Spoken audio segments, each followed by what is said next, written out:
రాజకీయంగా ఏ అవకాశం దక్కినా అది తమ రాజకీయ భవిష్యత్ శాశ్వతంగా సమాధి అవుతుందన్న భావం వారిలో ఉంది. దీంతో జగన్ అణగదొక్కేందుకు వారంతా కలిసికట్టుగా వ్యవహరిస్తున్నారన్న వాదన వినిపిస్తోంది.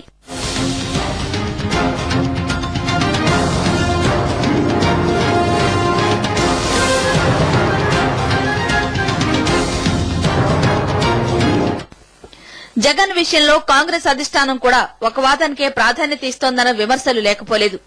ఆయనకు వ్యతిరేకంగా మాట్లాడుతున్న వారి వాదనలు పదే పదే వినడం వన్ వే కమ్యూనికేషన్ అంటున్నారు. వాస్తవాలు అవాస్తవాలు తెలుసుకోకుండా ఒకే వాదన వింటూ జగన్ పై వ్యతిరేక భావం పెంచుకున్న కాంగ్రెస్ అధిష్టానం పునరాలోచన చేయాలని కొందరు కోరుతున్నారు. జగన్ కి గతంలో సోనియా అపాయింట్మెంట్ దొరకనప్పుడు ఓ వర్గం నేతలు సోనియాతో మాట్లాడారు. అపాయింట్మెంట్ ఇప్పించి సోనియాను కలిసేందుకు మార్గం సుగమం చేశారు. ఇప్పుడు కూడా అదే వర్గం జగన్ కు జరిగిన నష్టాన్ని నివారించే చర్యలపై దృష్టి సారించింది. ఒక వర్గం వాదన వినకుండా రెండో వర్గం చెప్పేది కూడా వినడంతో పాటు స్వతంత్రంగా సమాచారం తెప్పించుకుంటే జగన్ కాంగ్రెస్ అధిష్టానం మధ్య అంతరం పెరిగేది కాదని సూచిస్తున్నారు.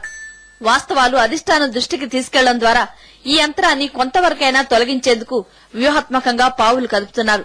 అధిష్టానం ఆలోచన సరళి మార్చేందుకు ప్రయత్నిస్తున్నారు. పరిస్థితిని చక్కదిద్ది అధిష్టానానికి జగన్ ని చేరువ చేసేందుకు ప్రయత్నాలు ముమ్మరం చేశారు. వారి ప్రయత్నాలు ఎంతవరకు ఫలిస్తాయో వేచి చూడాలి. మరోవైపు జగన్ ఓదార్పు యాత్రకు ప్రజల నుంచి విశేష ఆదరణ లభిస్తోంది. అడుగడుగునా ప్రజలు నీరాజనాలు పలుకుతున్నారు. జగన్ పట్ల తమకున్న అభిమానాన్ని చాటుకుంటున్నారు.